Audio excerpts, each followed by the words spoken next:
ఇప్పుడు అన్నీ మనం తెలుసుకోవాల్సిన అవసరం లేదనేది నా అబ్జర్వేషన్. కొన్ని మాత్రమే తెలుసుకోవాలి.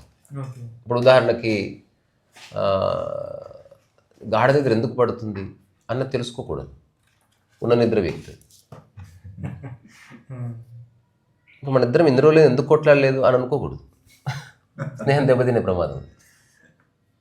అట్లా నా కిడ్నీలు ఎందుకు చెడిపోతలేవు అనుకోకూడదు. తెలుసుకోవద్దు. అది బాగుంది చూడదోసుకో పోనీ. అసలు ఈ పగలు ఎందుకు వస్తుంది, రాత్రి ఎందుకు వస్తుంది అంతా ఇదేమంటారంటే యక్ష ప్రశ్నలు ఇవి. అంటే నువ్వు తెలుసుకోలేవు. ఇప్పుడు నీళ్లు తాగితే నాకు దప్పిక తీరుతుంది ఎందుకు అంటే సైన్స్కి వెళ్ళిపోతుంది విషయం. నువ్వు తెలుసుకోవట్లేదు, ఎవరో చెప్తే నమ్ముతున్నావు. తెలుసుకోవాలి. సో ఈ భూమి మీద కొన్ని తెలుసుకోవాల్సినవి ఉన్నాయి, కొన్ని తెలుసుకోకూడదు ఉన్నాయి. కొన్ని టక్కున తెలిసే ఉన్నాయి, కొన్ని ఎంక్వైరీ చేసిన తర్వాత తెలిసేది ఉంది. టక్కున తెలిసింది ఒకటి చెప్పిన విషయం తాగితే చేస్తామన్నది ఎవడు ప్రాక్టీస్ చేయాలి ఇప్పటివరకు.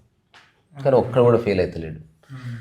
నేను నీళ్ళు అనుకొని నిన్న విషయం తాగినాను ఒక్కడు చెప్పలే ఇప్పటివరకు ఇవ్వడు.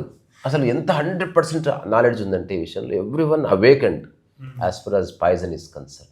ఒక్కడు కూడా నేను అనుకోకుండా తాగాను, నాకు ఒక్కోసారి తాగాలనిపించి తాగి చచ్చిపోయాను, అసలు అందరు తాగేది విషయం నేను నమ్మలేదు కానీ నేను తాగిన తర్వాత తెలుసుకున్నాను, ఎవ్వడు చెప్పడు ఈ వ్యాఖ్య. రూఢిగా తెలిసిపోయింది, అసలు సంశయమే లేదు. ఇంకా విషయం తాగితే చస్తామన్నది. మరి బంధం వల్ల బాధపడుతున్నాను తెలుస్తలేదు. అదేమో తెలిసింది సాధన లేకుండా, ఇది తెలుస్తలేదు. ఇది ఎంక్వైరీ చేయాలి.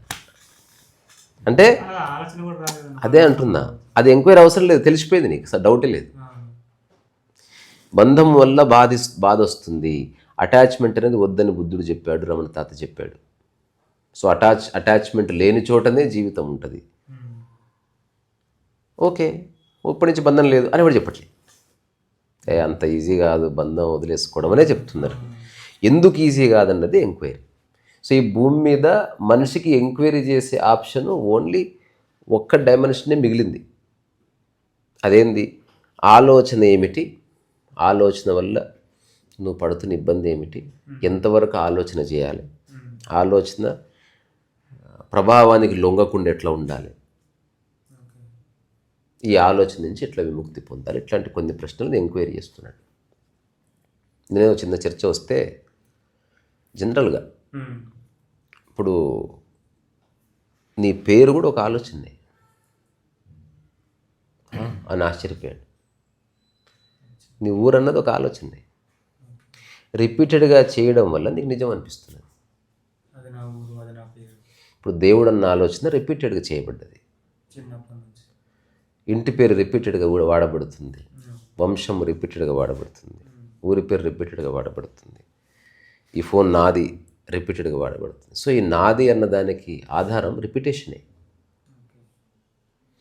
రిపిటేషన్ లేకుండా నాది అన్నది ఏది అని చూస్తే మళ్ళీ విచారణ చేయాల్సి వస్తుంది. సరిగ్గా చూస్తే 99% ఆఫ్ థింగ్స్ నీవి కావు అని తెలుస్తుంది. సో రిపిటేషన్ చేయకుండా కూడా నాది అనిపించింది బాడీ. నువ్వు ఎప్పుడు నాదని చెప్పలే, బట్ అటాచ్మెంట్ ఏర్పడ్డది. అందుకే దేహాభిమానం వద్దని చెప్పారు. సింపుల్ ఉంది ఫండా. కానీ మనిషికి, నా అబ్జర్వేషన్ అంటే మనిషికి ఇష్టం లేదు ఇదంతా తెలుసుకోవడం. మంచిగా తిట్టుకోవాలి, క్షమాపణ చెప్పుకోవాలి, మళ్ళీ కలిసిపోవాలి, మళ్ళీ తిట్టుకోవాలి, మళ్ళీ గొడవ పడాలి, మళ్ళీ క్షమాపణ చెప్పుకోవాలి. అసలు గొడవ లేని స్థితిలో నిలబడదాం, అసలు గొడవ కారణం మీద దాన్ని పక్కన జరుపుదామని మనిషి అనుకుంటే విచారణ చేయాలి.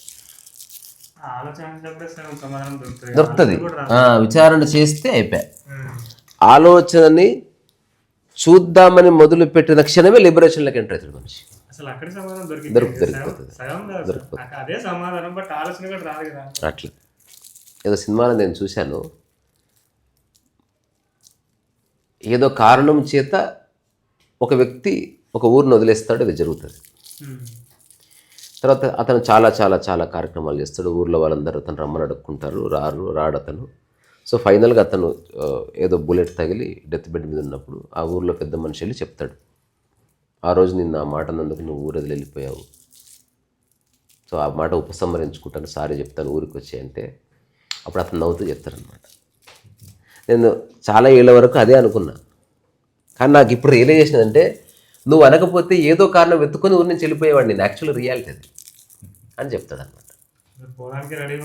ఇప్పుడు ఒక పొలిటికల్ పార్టీని వదిలేయాలనుకునేవాడు రీజన్ కోసం వెతుకుతూ ఉంటాడు. ఒక వ్యక్తిని వదిలించుకోవాలనుకునేవాడు రీజన్ కోసం. ఆ రీజన్ రాగానే therefore I can't live with you అని చెప్తాడు.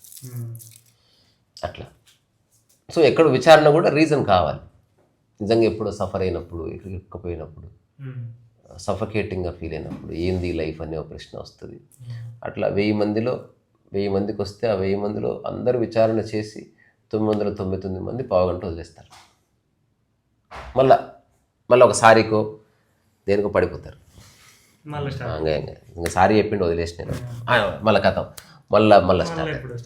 అట్లా కాకుండా వెరీ రేర్లీ ఇది నువ్వేం చెప్పావు కదా అసలు నాకెందుకు బాధ అయింది, నేను దీన్ని తెలుసుకోవాలనుకుంటున్నాను, అసలు బాధపడుతున్నది ఎవరు. ఇప్పుడు నేను దీనికి చిన్న ఎగ్జాంపుల్స్. వాడు నన్ను తిట్టాడు సార్, చాలా బాధ అయింది అంటే ఏం తిట్టంటే బాడుకో అని తిట్టాడు. ఇప్పుడు నేను తిడితే చూద్దాం అని ఊరికి బాడుకో అన్నా. అతనేం ఎందుకు ఫీల్ అవ్వట్లేదంటే నువ్వు నన్ను అన్నావని నాకు తెలుస్తలేదు కదా. అంటే తిట్టు లోపల నీకు కోపం వస్తలేదు, నిన్ను అన్న దాన్ని జోడిస్తే కోపం వస్తుంది. బేసికల్గా గాయపరుస్తూ తిట్టుగానే కాదు. ఇప్పుడు నేను ఇప్పుడే అంట, నేను బేవకూఫ్ అంట. అందరూ అడుగుతున్నారు ఎవరిని అన్నారు సార్ అని. తిట్టులో కోపం వస్తలేదు ఎవరికి, తిట్టు వల్ల ఎవరికి కోపం రాలేదు ఇప్పుడు. ఆ తిట్టు నిన్ను అన్న ఐ వల్ల కోపం వస్తుంది. సో అసలు ఈ ఐ అనేది లేకపోతే తిట్టు లేదు చూడు. ఇది ఎంక్వైరీ వల్ల తెలుస్తుంది. ఇప్పుడు ఒక జ్ఞానిని ఎవడు బాధ పెట్టడం ఎందుకంటే వాడికి ఐడెంటిటీ లేదు కాబట్టి. తిట్టాడు అనుకో, మళ్ళీ తిట్టావయ్యా అంటే అట్లుంటుంది పరిస్థితి.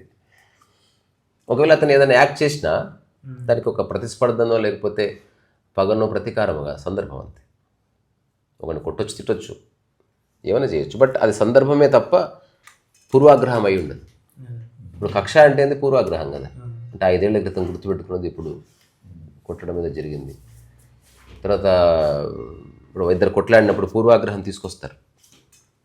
ఆ రోజు అట్లనే చేసినాం అంటే ఇది పైలప్ చేసి గొడవ పడుతున్నారు. వర్తమానంలో ఉంటే ఏది సీరియస్గా లేదు. దానికి మనం క్లబ్ చేస్తున్నాం కదా. ఈ క్లబ్ చేయొద్దు ఎట్లా అంటే మనం విచారణ చేయాలి. సో మంచిగా ఎంక్వైరీ చేసేది ఓన్లీ సైకలాజికల్, తన మైండ్ ఫినామినానే. నువ్వు ఏది ఎంక్వైరీ చేసినా నీకు జవాబు దొరకదు. ఇప్పుడు ఉదాహరణకి కాస్మోస్ గురించి ఎంక్వైరీ చేసావు అనుకో, 1,00,000 సంవత్సరాలైనా దానికి జవాబు ఏం దొరకదు. నువ్వు దేని గురించి ఎంక్వైరీ చేసినా క్వశ్చన్ మార్క్ ఎప్పుడు ఉంటుంది. కానీ ఒక్క విషయం గురించి రూఢిగా తెలిసే అవకాశం ఉంది, అది నీ థాట్ ప్రాసెస్ మాత్రమే. అందుకని ఈ భూమి మీద ఆధ్యాత్మిక గ్రంథాలన్నీ కూడా మనస్సు గురించే చెప్పబడ్డాయి. మనసు ఏమిటి, ఆలోచన ఏమిటి, అహం ఏమిటి, అహంకారం ఏమిటి, అహంభావం ఏమిటి, బంధం ఏమిటి, మోక్షం ఏమిటి.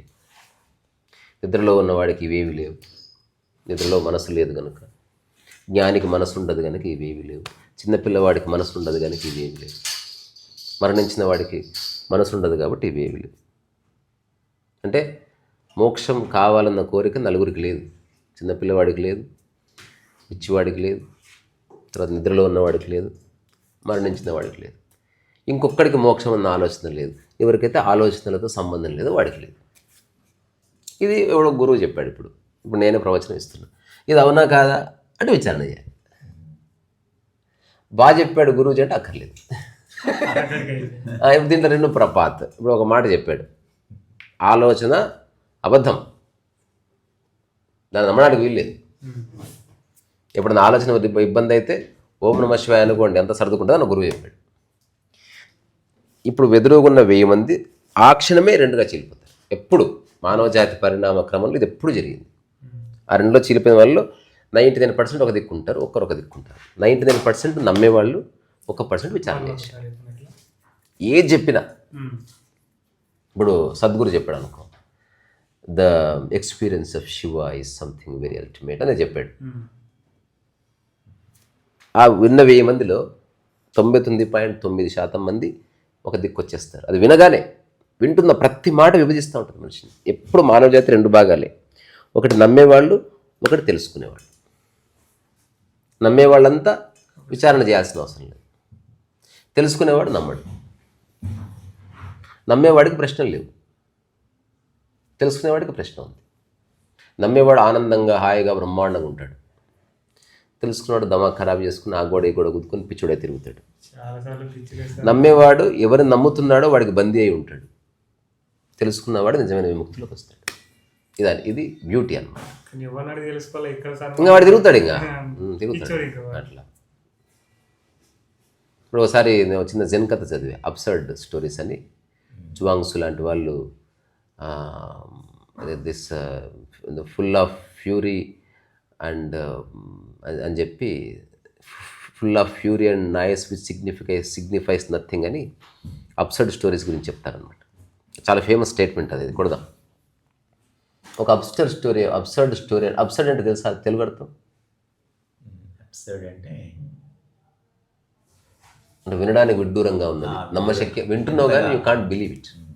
అబ్సర్డ్ అంటే మొన్న చూశాను, చీమ ఏనుగుని ఎత్తింది నేను చూశాను అన్నాడు. ఇది అబ్సర్డ్.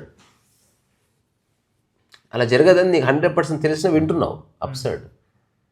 ఒక వ్యక్తి తక్షణ జ్ఞానోదయం పొందాడు, అబ్సర్డ్ అనిపించింది. ఒక చాలా పేదవాడిని ఒక రాజకుమారి ప్రేమించింది, అబ్సర్డ్. ఇది నువ్వు వెంబడే నీ మైండ్ చెప్పేసింది ఇంపాసిబుల్ అది. అట్లా అంటే నిన్ను పోల్చుకుంటే, ఎందుకంటే నీకు బరువు ఎట్లా ఎత్తాలో తెలుసు కాబట్టి చీమ ఏనుగుని ఎత్తడం అసాధ్యం అని చెప్పడంతో అది అబ్సర్డ్ అయింది. అట్లాగే ఒకరికి దేవుడు ప్రత్యక్షమేనంట, అబ్సర్డ్. అట్లాంటిది ఏమి లేదు, అట్లా హేతు అది. అబ్సర్డ్ అంటే వినడానికి విడ్డూరంగా నీకే అనిపిస్తే చాలా అట్లాంటిది ఏం లేదు. సో అబ్సర్డ్ స్టోరీస్ అని జెన్లో ఉన్నాయి, చాలా ఫేమస్. ఎప్పుడన్నా సరదాగా ఇప్పుడు పుస్తకాల్లో ఉంటే ఇంటర్నెట్ చాలా తక్కువ. ఇంటర్నెట్ కూడా చాట్ జీపీటీ నేను టెస్ట్ చేస్తే దాని కూడా ఏం తెలియదు. I tested ChatGPT, Gemini, దానం మీదన్నా కానీ దానికి కూడా కొంతే తెలుసు. స్పిరిచువాలిటీ గురించి చాలా సూపర్ఫిషియల్గా దాన్ని రిపీట్ చేస్తూ ఉంటుంది. నువ్వు వెన్నడినే తిప్పి అదే చెప్తుంది. నాకు అర్థమైంది, దానికి నేనే కొంత సమాచారాన్ని ఇవ్వాల్సి ఉంది. అట్లా అది కొంత నా సమాచారం వేరే వాళ్ళకి ఇస్తుండొచ్చు ప్రాబబ్లీ, అది నాకు తెలియదు. రీసెంట్ ఒక టెస్ట్ కూడా చేశాడు. అన్న ఒక చిన్న ప్రశ్న నాకు జవాబు చెప్తారా అంటే నేను ఒక 5-6 పాయింట్లు చెప్పాను. వాడు నాకు అడిగి వాడు చాట్ జీపీటీ కూడా అడిగాడు. ఆల్మోస్ట్ నేను చెప్పింది కానీ నువ్వు చెప్పినంత బాగా చెప్పలేకపోయింది అన్నది. నువ్వు చెప్పిన దాంట్లో రూఢిగా ఉంది, అది మేబీ అంటుంది. ఎందుకంటే దానికి తెలియదుగా, అది నేను మధ్య మార్గంలో ఇరికిస్తుంది. ఇది it's a good idea, but ఎవరైనా అడిగి తెలుసుకొని చేయని అట్లా చెప్తుంది. పక్కా అని చెప్పదు, అది రెస్పాన్సిబిలిటీ తీసుకోదు. అయితే అబ్సర్డ్ స్టోరీ అంటే ఒక వ్యక్తి చాలా జీవితంలో సఫరింగ్లో ఉండి ఒక గురువు దగ్గరికి వస్తాడు. గురువు దగ్గరికి వచ్చినాక నాకు జ్ఞానోదయం కావాలి, నాకు జీవిత పరమార్థం తెలుసుకోవాలనుకుంటున్నా అన్నాడు. అప్పుడు గురువు గారు చెప్పాడు అనమాట, అలాంటి విషయం ఒక్కడే చెప్పగలడు. అంటే ఎవరు అతనంటే ఒక జ్ఞాని చెప్పగలడు. ఎవరు ఆ జ్ఞాని, ఎట్లా గుర్తుపడతాం? ఆ జ్ఞాని చెట్టు కింద కూర్చొని ఉంటాడు, అతను షర్ట్ వేసుకోడు, అదే సంకేతం. మరి ఎటు దిక్కు వెళ్తే దొరుకుతాడు? తూర్పు వైపు దొరకొచ్చు. వాడు తూర్పు వైపు పోయాడు. ఇప్పుడు గొప్ప వాడిని కలిశాడు కానీ అంగుంటే చెట్టు లేదు, చెట్టు ఉంటే అంగి లేదు, ఏదో ఒకటి మిస్ అవుతుంది, సంథింగ్. ఇంకెవరు 2-3 చెప్పాడు అనమాట. తిరిగి ఒకసారి నవ్వుకున్నాడు. అసలు ఇలాంటిది ఒకటి ఉంటుందా? వీడు చెప్పింది నమ్మి నేను 15 ఏళ్ళు సంక్రాంతి పెట్టుకున్నాను. అలాంటిది ఉండదు అసలు. అనుకునే లోపు నడుస్తుంటే ఒక ఇన్ఫర్మేషన్ తెలిసింది. ఇక్కడ దగ్గరలో ఒక జ్ఞాని ఉంటాడు. ఎలా ఉంటాడంటే అతను అంగేసుకోండి చెట్టు కింద ఉంటాడు. ఆయన ఎవరో చెప్పింది కరెక్టు. ఇప్పుడే నా 15 ఏళ్ళ అనుభవంలో తెలిసింది అబద్ధం అని, కానీ వినగానే నా మైండ్ అప్సర్డ్. ఇప్పుడే నమ్మేసి ఇప్పుడే వద్దన్నది ఇప్పుడే నమ్ముతుంది. అసలు ప్రేమ గీమ ఏం లేదా అంటాడు ఒక అమ్మాయి. అలాగని ఒకడు వచ్చి కొంచెం మసాజ్ చేయగానే ఐ లవ్ యూ అంటది. ఇది లైఫ్లో జరుగుతున్నది. అది ఇప్పటి నుంచి ఎవరిని నమ్మను అని ఒకటి నమ్ముతూ చెప్తున్నావు, అప్సర్డ్ ఇది. ఆ తర్వాత నమ్ముతున్నావు ఒకడిని. ఆ తర్వాత మళ్ళీ ఒక కపుల్ ఆఫ్ కిలోమీటర్స్ నడిస్తే జనాలు ఉంటారు. తోసుకొని పోతే ఒక అతను నిజంగానే చెట్టు కింద అంగేసుకొని లేడు, ఇట్లా పై చెప్తున్నాడు, మహాప్రభు అంటే నేను ఎవరో తెలుసా? తెలీదండి. ఆ రోజు చెప్పింది నేనే. ఆ రోజు నాకు అంగి లేదు, కానీ నువ్వు చెప్పగానే వేరే ఎవడో ఉండడం పోయావు. అంటే వెయిటింగ్ ఫర్ 25 years నీకోసం. తిరిగి వస్తావేమో, ఒక్కసారి నాకు గుర్తొస్తుందేమో అంటే చెప్పినవాడు తప్ప. ఉదాహరణకి నేను ఇస్కాన్ టెంపుల్ వెళ్ళాను అంటే చూడు ఎలా ఉంటుంది, షట్టర్ ఇట్లా మూస్తున్నారు. ఇది రేపు పొద్దున కథ కూడా చెప్తాను నేను. ఇది ఇప్పుడు పోస్ట్ కార్డ్ ఇట్లనే గుర్తొస్తే నాకు. ISKCON temple shirt. So ISKCON టెంపుల్లో మా బ్రదరు షర్ట్ కొనుక్కుంటా అంటే హ్యాబిట్స్లో వెళ్దాం పద. అప్పుడు నేను హ్యాబిట్స్లో ఉండేవాడిని. నడుచుకుంటూ టీ తాగేసి వెళ్తే 9 అయింది. షట్టర్ క్లోజ్ చేస్తున్నారు. అందరూ ఉంటారు కదా, ప్రభుజీ అంటారు. షట్టర్ క్లోజ్ చేస్తుంది. క్లోజ్ చేస్తుంటే మా బ్రదరు ఇంకో బ్రదర్ ఉండి, అరే క్లోజ్ చేస్తాను వెళ్దాం పదా అంటే, చల్ ఒక నిమిషం ఉండని చెప్పి షట్టర్ అంటే షట్టర్ క్లోజ్ చేస్తుంటే కరెక్ట్ షట్టర్ కింద పోయి నిలబడ్డాయి ఇట్లా. ప్రభు హటియే, షాప్ బంద్ చేయాలి చేస్తుంటే కళ్ళు మూసుకుని నిలబడ్డా. మా ఇద్దరు బ్రదర్స్కి భయం అయింది, వీడేం చేస్తాడు అని. అప్సైడ్ అంటే నేను అట్లా చేయను, బట్ ఇస్కాన్లో చేయొచ్చు అట్లా. వేరే చోట చేసేవాడిని కాదు. ఇస్కాన్లో ఎందుకు చేసేందుకు ఒక కారణం వాళ్ళే. నిలబడ్డాను కళ్ళు మూసుకుని. 30-40 seconds వాళ్ళకి భయం అయింది. షట్టర్ బంద్ చేస్తున్నాం ఆ పార్టీ అని వాడు హిందీలో చెప్పాడు. ఇట్లా చూపించాను. ఇట్లా చూశారు, కస్టమర్ ఇస్ గాడ్ అని రాసి ఇట్లా చెప్పాను. Exactly I did this. సాక్షాత్ దేవుడు వస్తే షట్టర్ వేస్తున్నా అన్న నేను. వాళ్ళు అన్నమాట నేను చెప్తున్నా. ఇప్పుడు ఎవరన్నా దేవుడు కావచ్చు, నువ్వు కాదు, నువ్వు మాత్రం అయి ఉండవు అన్నాడు. మనిషి నమ్మడు. అంటే వాడి అనుకున్నట్టు నేను ఉంటేనే దేవుడిని చూడు. ఆ తర్వాత నేను కదిలే ప్రసక్తి లేదు. తర్వాత వాళ్ళ హెడ్ని పిలిచారు. What is the problem? మీరు చెప్పిన దాన్ని మీరే నమ్ముతలేరు. ఎవరు రాశారు?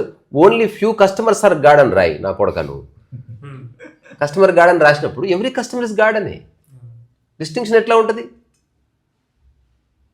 సో ఈ simply saying I cannot consider you as god, మై ఆప్కు భగవాన్ నహీ సమజ్తా అన్నాడు అతను. ఇప్పుడే పోయి బాయిలో దుంకి చచ్చిపోండి మీరు. మీరు చెప్పేది ఒకటి చేసేది ఒకటి అన్నా. ఆ మెయిన్ పర్సన్కి కొంత అర్థమైంది. నేను క్షమా కీజియే, అచ్చలాగా ఆప్కా తర్కం అంటావు మళ్ళా. You are also not accepting. సరే వాట్ ఎవర్ ఇట్ మేబీ, నేను జరగను ఇక్కడి నుంచి. నేను కావాలంటే షర్ట్స్ కోసం వచ్చాం అంటే వీళ్ళు చాలా బాగా మాట్లాడారు, ఇతను చెప్పిన దాంట్లో ఒక అర్థం ఉంది, మనం అట్లా ట్రీట్ చేయకూడదు అని హిందీలో చిన్న క్లాస్ ఇచ్చినట్టు ఇచ్చాడు ఆయన. నాకు తెలుస్తుంది డ్రామా అని. 40% డిస్కౌంట్ మీద దే దీజీ అచ్చా లగా హమ్కు అన్నాడు. మరి క్యా బాత్ హై. మా వాళ్ళు వచ్చారు ఇద్దరు. ఒక 2 కుర్తలు చేయి సంచి ఉంటుంది, శాచలు బట్ట బ్యాగ్ ఉంటుంది అదొకటి. ఆ తర్వాత ఒక చిన్న గంధం డబ్బా, తర్వాత 2 కొన్నాం. కొన్న తర్వాత బిల్ చేస్తున్నాడు.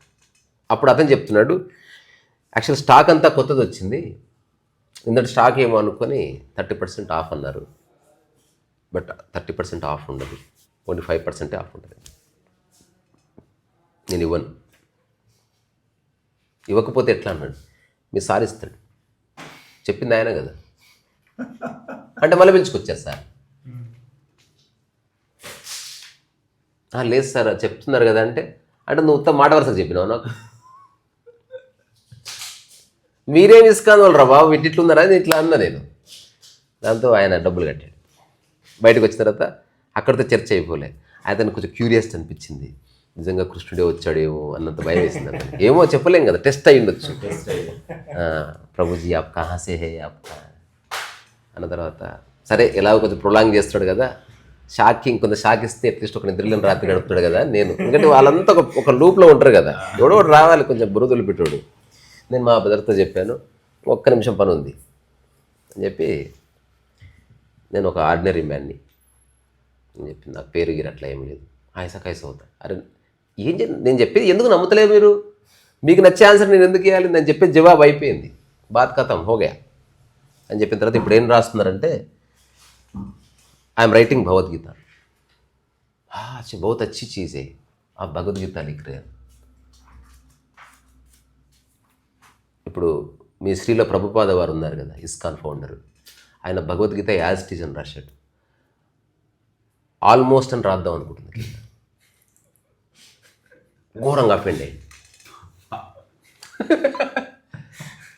ఘోరంగా అఫెండ్ అయ్యింది, నవరంధ్రాల్లో కాలింది అతని. నేనేం చెప్పాను, ఇప్పుడు భగవద్గీత యాజిటీస్ అంటే మేము కోపడుతున్నావా? అది చదివి నాకు ఆల్మోస్ట్ అనిపించింది, నాకు యాజిటీస్ ఏమనిపించలేదు, అది అందులో మీ వ్యాఖ్య అనిపిస్తుంది. ఇది ఎందుకు ఒప్పుకో? ఏమైనా భగవద్గీత ఏమైనా ఇస్కాన్ వాళ్ళు కాపీరైట్ చేసుకున్నారా అని నేను చిన్న వాయిస్ రేజ్ చేస్తే అతను స్విచ్ ఆఫ్ అయ్యింది. ఆ తర్వాత నా మాటిని మీరు వెళ్ళి పూజ చేసుకోండి, భజన చేసుకోండి, నాలాంటి వాళ్ళతో మీరు మాట్లాడకండి. ఎందుకంటే ఒక చట్రంలో ఇరుక్కుపోయిన మైండ్ కొత్తదాన్ని స్వీకరించలేదు.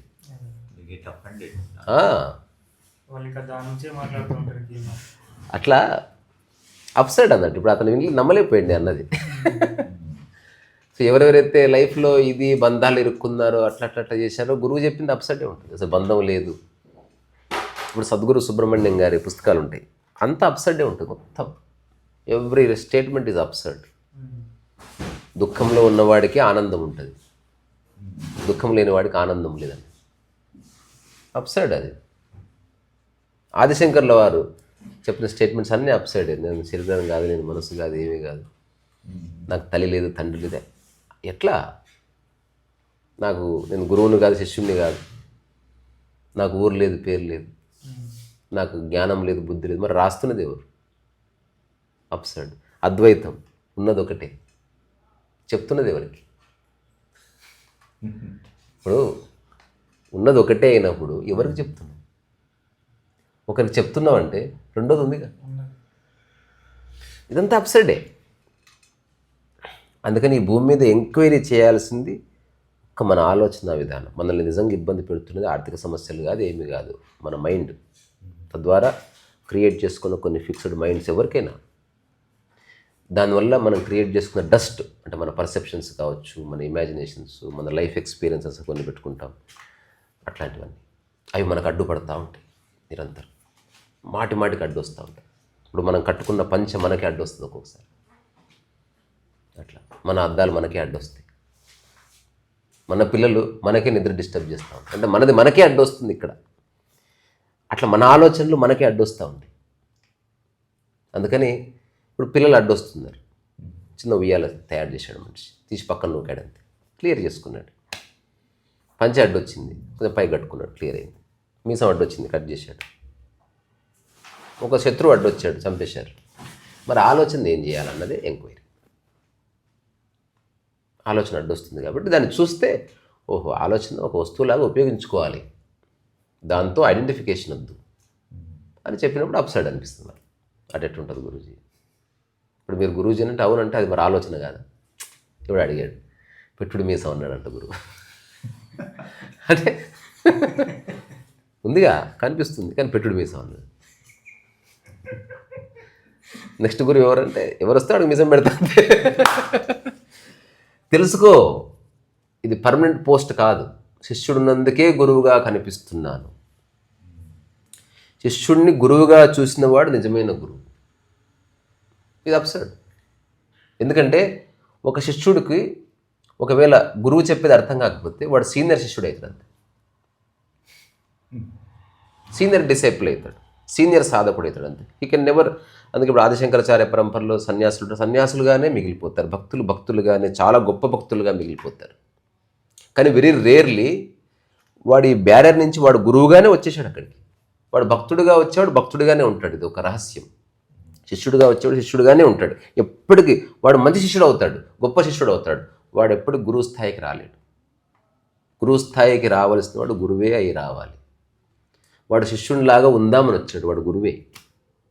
నేను రాసిన ఒక పద్యం ఉంటుంది, ఏది ఒక అదేమంటారు, రకరకాల విషయాల గురించి ఒకడు గురువు దగ్గర నిలబడుతున్నాడు. మహిమ కోసం నిలబడేవాడు భక్తుడవుతున్నాడు, ప్రశ్నలతో నిలబడేవాడు అజ్ఞాని అవుతున్నాడు. జవాబులు తెలుసుకొని తానెవరో తెలుసుకుందామని గురువు దగ్గరకు వచ్చినవాడు గురువుని చూసి తానెవరో తెలుసుకుని గురువు ఏం చెప్పట్లేదు. సో గురువు సమక్షంలో తాను స్వయం గురువయ్యే నిలబడి ఆ శిష్యుడన్న ముసుగుని తొలగించుకుంటుంది అంతే. ఇప్పుడు ఎవరెవరైతే గురువులుగా ఉన్నారో వాళ్ళు జన్మతః ఆ స్థితిలో ఉన్నాడు వాడు. అంటే ఆ లక్షణం ఉంది. గురువు అనేవాడికి లక్షణం అంటే అటాచ్మెంట్ ఉండని స్థితి అంతే. 4 డ్రాప్ అయిపోయినాయి. సమాజంతో డ్రాపు, కుటుంబంతో డ్రాపు, గురువుతో డ్రాపు, చివరికి స్వయంతో డ్రాప్. వాడికి గురువు అని పేరు. వాడు నెక్స్ట్ అందిస్తే అట్లాంటి వాడిని చూస్తుంటాడు కదా గురువు. సమాజంతో సంబంధం లేదు అంటే అటాచ్మెంట్ లేదని, సమాజంతోనే పనిచేస్తారు. శంకరాచార్యన గురువు ఇవ్వడం సమాజంతోనే పనిచేస్తారు, బంధం ఉండదు. మామూలుగా బంధం ఉన్నవాడు 3 అన్నం పెట్టి ఏడుస్తూ ఉంటాడు, బంధం లేనివాడు 1000 మందికి అన్నం పెడుతున్నాడు చూడు. దాని పరిధి ఎక్కువ. బంధం లేనివాడు, అటాచ్మెంట్ లేనివాడు లక్షల మందికి సర్వీస్ చేయొచ్చు. బంధం ఉన్నవాడు 2-3కి స్ట్రెయిన్ వచ్చేస్తుంది. ఇప్పుడు ఒక తండ్రి అలసిపోతాడు, ఓ తల్లి అలసిపోతే 2-3కి పెట్టి డొక్కా సైతం అలసిపోలే. ఇప్పుడు నాకు కూడా బంధం లేదు, నాకు నిజంగా అవకాశం రోజుకి 1000 మందికి అన్నం పెట్టే ఒక ఈజ్ ఉంది నాలో. ఇప్పుడు అది ఆ ఈజ్ ఎవరు క్రియేట్ చేస్తారు? అది ఉంది. నాకు ఎవడన్నా ఒక డబ్బు ఉన్నవాడు ఎవ్రీడే 50,000 బడ్జెట్ రీసా, అది నువ్వు వాడుకోవద్దు, నేను వాడుకోవద్దు, నీకు అకౌంట్లో పడితే నువ్వు 2-3 పనులు పెట్టుకొని నువ్వు ఫుడ్ పెట్టంటే రేపే స్టార్ట్ చేస్తా. ఎందుకంటే 20 ఏళ్ళ తర్వాత కూడా నేను ఇలాగే ఉన్నాను, ఆయన అలాగే ఉన్నాడు. ఓన్లీ జస్ట్ ఫుడ్ డిస్ట్రిబ్యూషన్ జరుగుతుంది. దాని ఆధారం చేసి నేను డబ్బు సంపాదించాలనుకోవట్లేదు. మళ్ళీ నేను రోజు అన్నం పెడుతున్నా, మరి నాకు శాలరీ ఏమో అయిపోయాయి, పోయింది అన్నదానం పోయి డబ్బు ప్రైమరీ అయిపోయింది. లేదు కాబట్టి అయిపోయినా. ఇప్పుడు నేను సినిమా చేయాలంటే డబ్బు లేదు కాబట్టి అయిపోయినా. బాధ ఏమీ లేదు, లైఫ్ అంతా చేయకపోయినా బాధ ఉండదు. రియలైజేషన్ అంటే యూ హ్యావ్ రియలైజ్ డబ్బు లేదన్న విషయాన్ని గుర్తించాను. ఏముంది అందులో, అక్కడితో అయిపోయింది.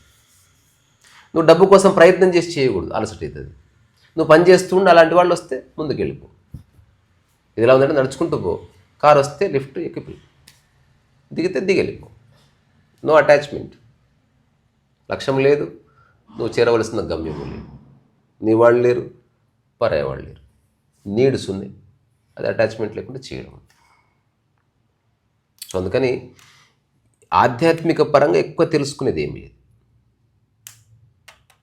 ఇప్పుడు మనం ఎన్ని సంవత్సరాలుగా అయింది, ఒక చిన్న ప్రశ్న ఇస్తా, లాస్ట్ అబ్సర్డ్ క్వశ్చన్స్ కొనేస్తా, మీరు కానీ వినేవాళ్ళు ఎవరైనా అసలు నా గుండె ఎలా కొట్టుకుంటుందని ఎప్పుడైనా ఆలోచించినామని? కొట్టుకుంటున్నా ఆలోచించలే చూడు.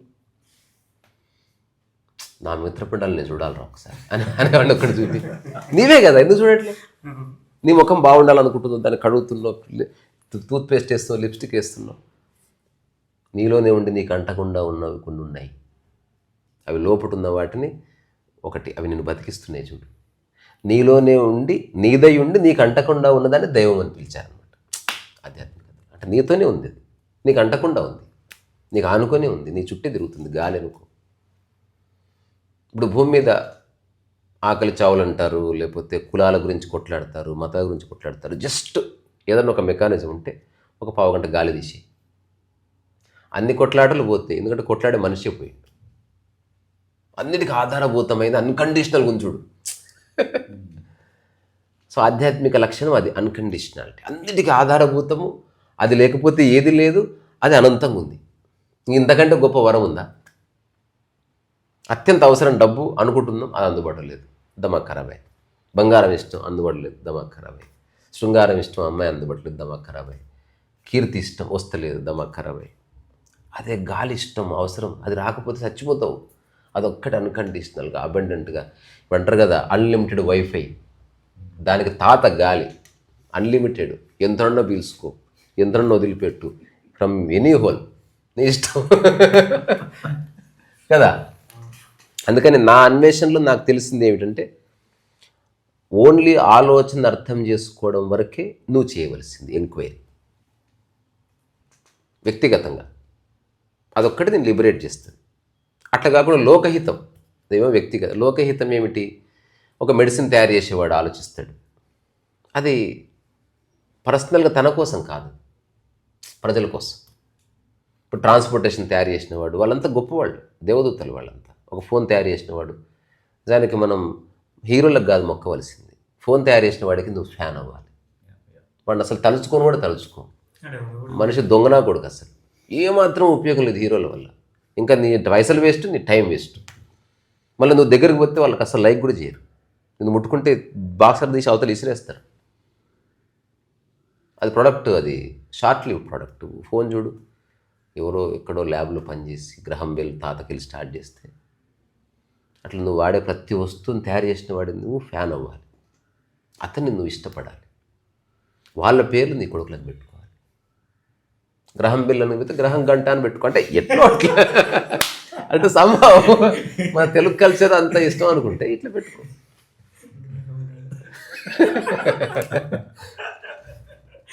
నా కొడుకు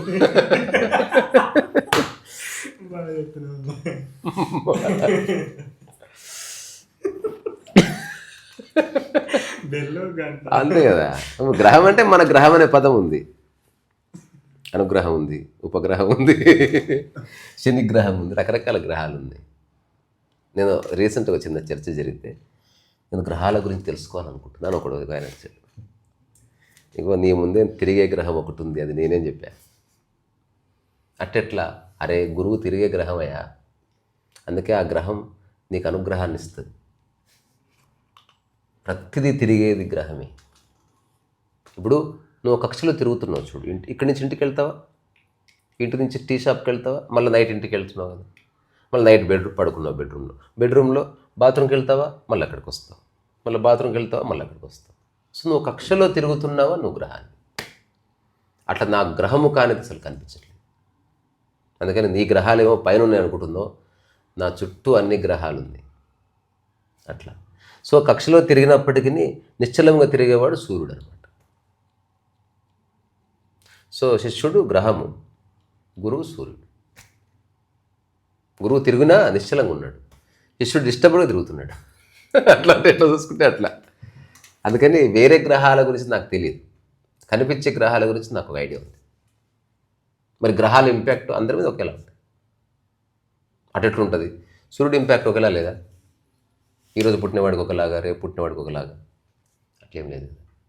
అందుకని అదో గ్రహం దూరం ఉంది, ఒక గ్రహం దగ్గర ఉంది. నిజానికి వేరే వాళ్ళు చెప్తే తప్ప నీకు తెలుస్తుంది అది, అదర్వైజ్ నీకు అది అంత గమనించే శక్తి సామర్థ్యం లేవు. నీకు జెన్యున్గా ఈ భూమి మీద మనిషిగా తెలిసేది ఓన్లీ ఎండాకాలం, చలికాలం, వానకాలం. ఇవి తప్ప నువ్వు గుర్తించే సామర్థ్యం మనిషికి లేదు. ఉదాహరణకి నాకు శనివారం, ఆదివారం అని చెప్పాడు అతను. అంటే ఆ 2 రోజులు మంచి అని క్యాలెండర్ తీసేస్తే నీకు గుర్తిస్తావా ఏది శనివారం ఏదో చెప్పలేకపోయాడు.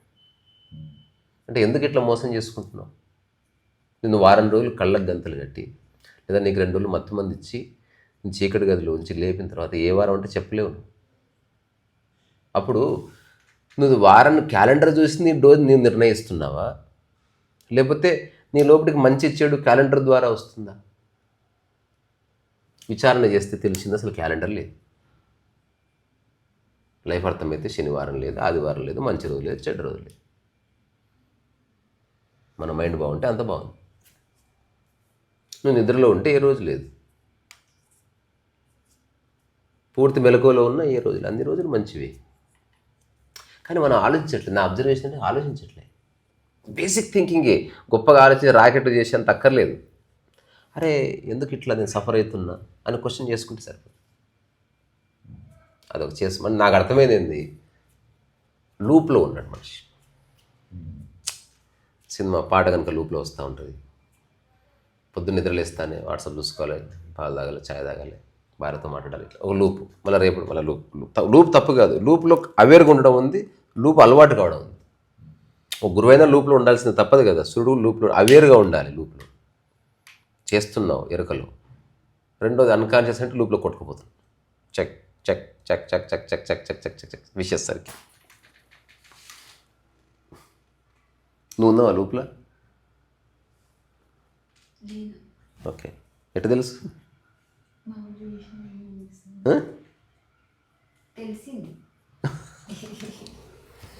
నీకెందుకు చెప్పాలంటావా? నువ్వు చిన్న కథ విన్నా, కథ చెప్పి ముగిద్దాం. తర్వాత మనం భోజనానికి బయటకు వెళ్తాం తెలుసుగా. ఒక ఆర్మీ ఆఫీసరు, 3 ఆర్మీ ఆఫీసర్స్ ఉన్నారంట ఒక పెద్ద షిప్ మీద, టైటానిక్ లాంటి షిప్ మీద. అంటే ఉంటాయి కదా వార్ షిప్స్ అట్లా. Russian major, Chinese major, Indian major, 3 మాట్లాడుకుంటున్నారు షిప్ మీద. హఠాత్తుగా రష్యన్ మేజర్ ఒక చర్చ కలిపాడు. Our soldiers are very very very brave soldiers అంటే ఆబ్వియస్గా ఇద్దరు అడిగి హౌ అని అడిగారంట.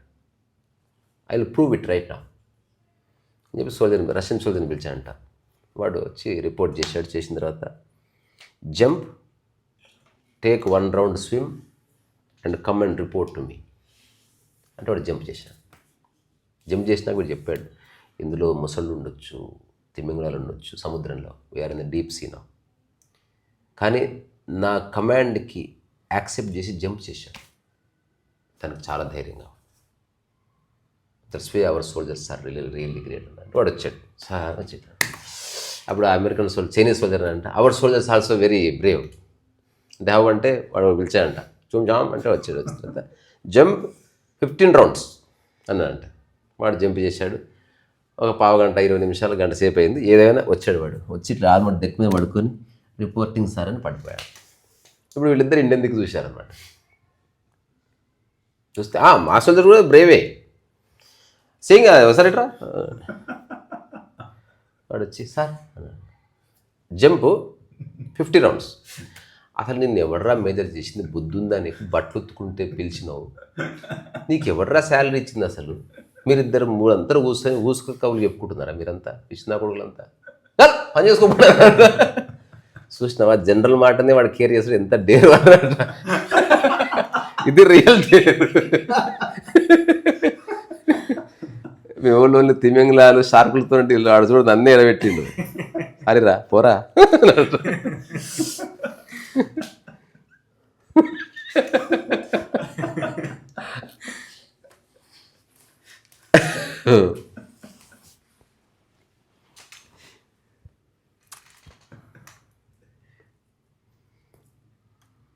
అందుకే ఎంక్వైరీ చేయాల్సింది ఒక్కటే. ఇందులో రహస్యం ఏంటంటే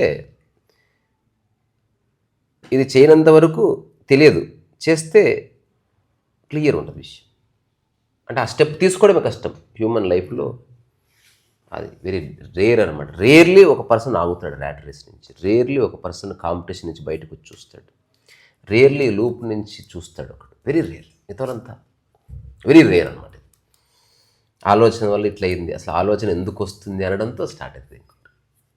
నాకు చాలా బాధ అయింది అని సానుభూతి చెప్పేవాడు, కోరుకునేవాడు, బాధపడేవాడు, పెగ్గేసేవాడు. అసలు ఈ బాధ కారణం ఏంది అని చూస్తే స్టార్ట్ అవుతుంది. అట్లా వాడు అన్నాడు, నా కొడుకు హర్ట్ అయ్యారా నేను?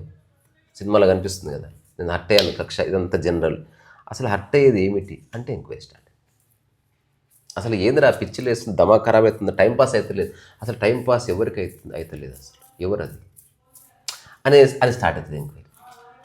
అసలు నువ్వు లేకపోతే నేను బతకలేనురా, అసలు ఒకటి లేకపోతే నేను బతకలేదు, లేకపోయింది అని అనుకున్న చోట ఎంక్వైరీ. ఎక్కడన్నా స్టార్ట్ అవ్వచ్చు మేల్కొని. ఒక్కసారి స్టార్ట్ అయిందా జీవితం సంకనాకపోవడం ఖాయం. అంటే ఖచ్చితంగా విముక్తి తీసుకెళ్తుంది. ఈ సీడ్ పడడమే చాలా రేరు. అందరూ ఎస్కేప్ రూటే చూస్తున్నారు, దానివైపు చూడట్లే. అరే టైంపాస్ అవుతలేదు, సినిమాకి పోదాంపా. ఇది జనరల్ ఫెనామినా. ఈ అమ్మాయి ఈ మనుషులతో పెట్టుకోవద్దురా, వేస్ట్, ఈ ఫ్రెండ్ వద్దు, కొత్త ఫ్రెండ్. General phenomena. అసలు నేను చాలా హర్ట్ అయ్యాను, జనరల్ ఫెనామినా. నాకు చాలా బాధ అనిపిస్తుందిరా, జనరల్ ఫెనామినా. అది స్ట్రెస్తో చచ్చిపోతున్నారా ఎక్కడన్నా వెళ్దా, జనరల్ ఫెనామినా. ఒక్కడు మానవ జాతిలో వెరీ రేర్లీ ఈ స్టాప్స్. ఇప్పుడు అడిగిన వాటికి ఇంతమంది వాళ్ళంతా అక్కడి నుంచి ఇంకో దగ్గరికి వెళ్ళారు. మొట్టమొదటిసారి వాడు ఎన్నికి తిరిగి చూశాడు అనమాట. అబ్సల్యూట్ సైలెన్సింగ్ అంతే, వేరే ఇంకా నువ్వు ఎస్కేపే లేదు. అక్కడనే ఈ సిట్స్ అయిపోయింది. ఇప్పుడు వేరే చోట లేదు కదా. హర్ట్ అయ్యి వాడు హర్ట్ చేసాడంటే గొడవ ఉంది. అసలు ఎవడేం చేసినా నేను ఎందుకు హర్ట్ అవుతా అంటే ఎంక్వైరీ కదా, చిన్న విషయం. ఎవడదని అన్నాడు, why should I get hurt? ఇదే మాట నా కొడుకంటే ఎందుకు హర్ట్ అవుతలేదు. ఇదే మాట సినిమాలో ఒకడు అంటున్నాడు, కొంత సేమ్ డైలాగ్. నీ అంత చూస్తా అంటే హర్ట్ అయ్యాడు వీడు. ఎగ్జాంపుల్, సినిమాలో డైలాగ్ వస్తుంది, నీ అంత చూస్తే వీడు హర్ట్ అవుతలేడు. వై? వింటుందన్న అది వీడు మా ఫ్రెండే అన్నాడు దూరం నుంచి, అంతే దూరం నుంచి అన్నాడు. నేను హర్ట్ అవ్వాలి కదా. అసలు హర్ట్ అవుతున్నది ఏంది అసలు దొరుకుతుంది రహస్యం. ఓకే, నా గురించి నేను ఏర్పడుతున్న ఇమేజ్, సో దిస్ ఈజ్ మీ అని అనుకోవడం. అదంతా అబద్ధం కదా. మన దీన్ని హూయామై. ఇంతకాలం ఇది అనుకున్నా నేను, ఇంతకాలం డాక్టర్ని అనుకున్నా. ఇది ఎలా ఉందంటే నాకు జోక్ కింద ఓషో చెప్పింది. అదేది మన బూబ్లా అని వాళ్ళమ్మ. లే బూబ్లా అన్నది. టీ తాగు బూబ్లా, ఆడుకుంటావా బూబ్లా, బొమ్మ కావాలా బూబ్లా. ఆ బూబ్లా అనే పదం నుంచి నేను బూబల్లా అనే పదం బయటకు తీసిన.